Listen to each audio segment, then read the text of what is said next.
ఆకాశవాణి ప్రాంతీయ వార్తలు చదువుతున్నది ఎన్ మణి. ముందుగా ముఖ్యాంశాలు. దేశవ్యాప్తంగా వికసిత్ భారత్ సంకల్ప యాత్రలకు వస్తోన్న స్పందన పట్ల ప్రధానమంత్రి నరేంద్ర మోదీ సంతోషం వ్యక్తం చేశారు. పాకిస్తాన్పై భారతదేశం సాధించిన విజయానికి గుర్తుగా దేశవ్యాప్తంగా ఈ రోజు విజయ్ దివస్ ను జరుపుకుంటున్నారు. విజయనగరం జిల్లా భోగాపురం అంతర్జాతీయ విమానాశ్రయ పనులు శరవేగంగా సాగుతున్నాయని మంత్రి గుడివాడ అమర్నాథ్ తెలిపారు. దివ్యాంగులు ఆత్మవిశ్వాసంతో ముందుకు సాగాలని కేంద్ర విభిన్న ప్రతిభావంతుల సంక్షేమ శాఖ సహాయ మంత్రి ఏ నారాయణస్వామి పేర్కొన్నారు. ఇక వార్తల వివరాలు. దేశవ్యాప్తంగా వికసిత్ భారత్ సంకల్ప యాత్రలకు వస్తోన్న స్పందన పట్ల ప్రధానమంత్రి నరేంద్ర మోదీ సంతోషం వ్యక్తం చేశారు. ఈ రోజు వీడియో కాన్ఫరెన్స్ ద్వారా వికసిత్ భారత్ సంకల్ప యాత్ర లబ్దిదారులతో సంభాషించిన ప్రధానమంత్రి దేశంలోని టైర్ 2, టైర్ 3 నగరాలను అభివృద్ది చేయడంపై దృష్టి సారించినట్టు తెలిపారు. స్వాతంత్ర్యం వచ్చి ఇన్ని సంవత్సరాలు గడిచినా దేశాభివృద్దిలో కొన్ని పెద్ద నగరాలు మాత్రమే ఫలాలు అందుకుంటున్నాయని ఆవేదన వ్యక్తం చేశారు.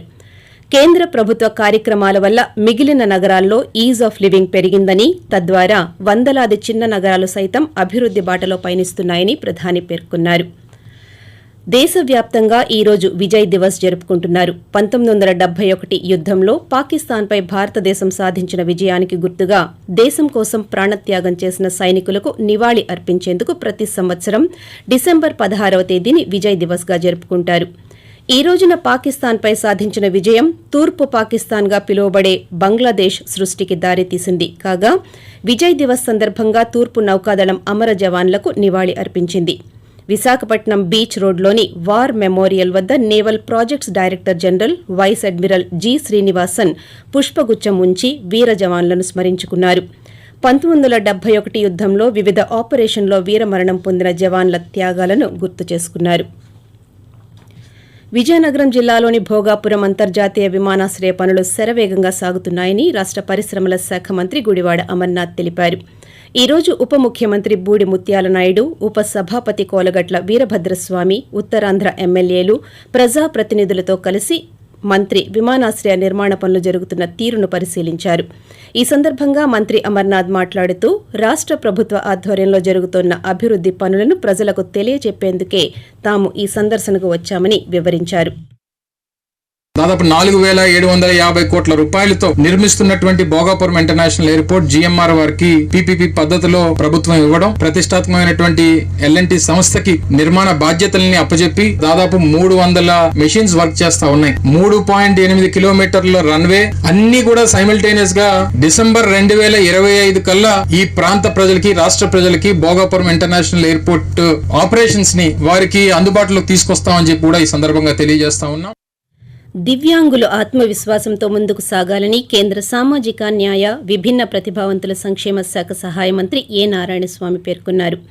అనకాపల్లి ఎన్టీఆర్ క్రీడా మైదానంలో ఈ రోజు జరిగిన జిల్లా స్థాయి దివ్యాంగుల ఉపకరణాల పంపిణీ కార్యక్రమానికి ముఖ్య అతిథిగా పాల్గొన్న ఆయన మాట్లాడుతూ దివ్యాంగుల సంక్షేమానికి కేంద్రం పెద్దపీట వేస్తోందని, దివ్యాంగులు వారికి అందించిన పరికరాలను సద్వినియోగం చేసుకుని తమ జీవితాలకు ఉన్నత బాటలు వేసుకోవాలని సూచించారు.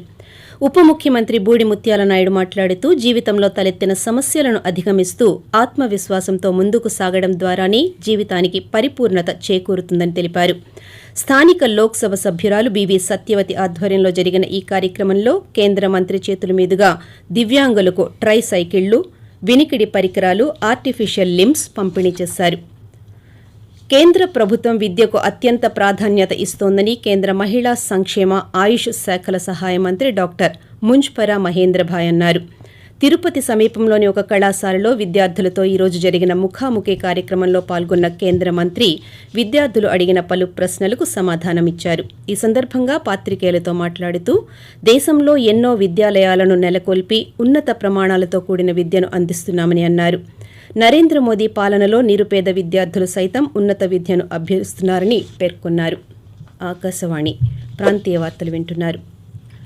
కృష్ణా జిల్లాలో వికసిత్ భారత్ సంకల్ప యాత్ర ప్రచార రథం ద్వారా ఈ రోజు కేంద్ర ప్రభుత్వ పథకాలను ప్రజలకు వివరించారు.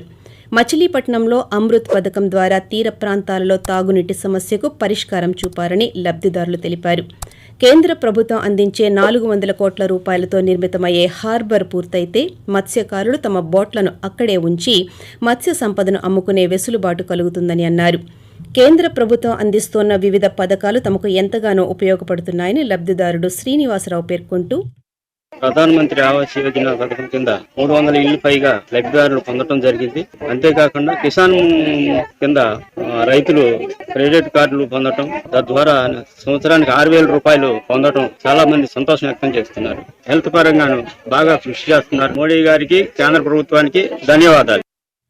గుంటూరు జిల్లా దుగ్గిరాల మండలంలో కొనసాగుతున్న వికసిత్ భారత్ సంకల్ప యాత్ర ఈ రోజు చిలువూరు, కంఠంరాజు కోండూరు తదితర గ్రామాలలో కేంద్ర ప్రభుత్వం అందిస్తున్న పలు సంక్షేమ కార్యక్రమాలపై ప్రజలకు అవగాహన కల్పించింది.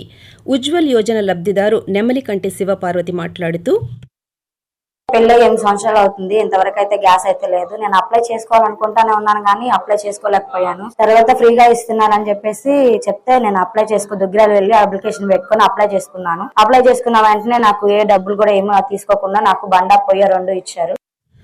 కేంద్ర ప్రభుత్వం ప్రజలు అభివృద్ధి చెందేందుకు అనేక సంక్షేమ కార్యక్రమాలు చేపట్టిందని, అర్హులైన ప్రజలంతా వినియోగించుకుని వృద్ధి చెందాలని కేంద్ర సామాజిక న్యాయం, సాధికారత శాఖ సహాయ మంత్రి ఏ నారాయణస్వామి పిలుపునిచ్చారు. అనకాపల్లి జిల్లా కసింకోట మండలం తాళ్లపాలెం పంచాయతీలో ఈరోజు వికసిత్ భారత్ సంకల్ప యాత్ర కార్యక్రమంలో కలెక్టర్ రవి ఆధ్వర్యంలో జరిగింది.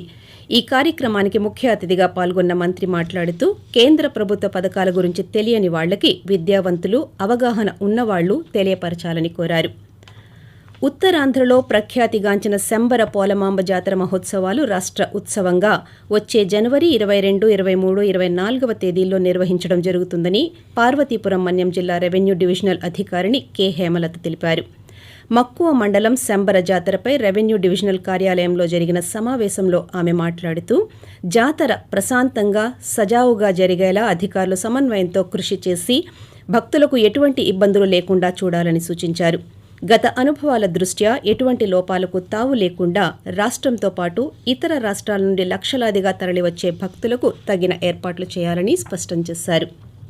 తిరుమల తిరుపతి దేవస్థానం ఆధ్వర్యంలోని శ్రీ వెంకటేశ్వర ఆలయ నిర్మాణ ట్రస్టు శ్రీవాణి ద్వారా 3,615 ఆలయాల నిర్మాణం, పలు ఆలయాల జీర్ణోద్ధరణ చేపట్టినట్టు టీటీడీ కార్యనిర్వహణ అధికారి ఏవి ధర్మారెడ్డి తెలిపారు.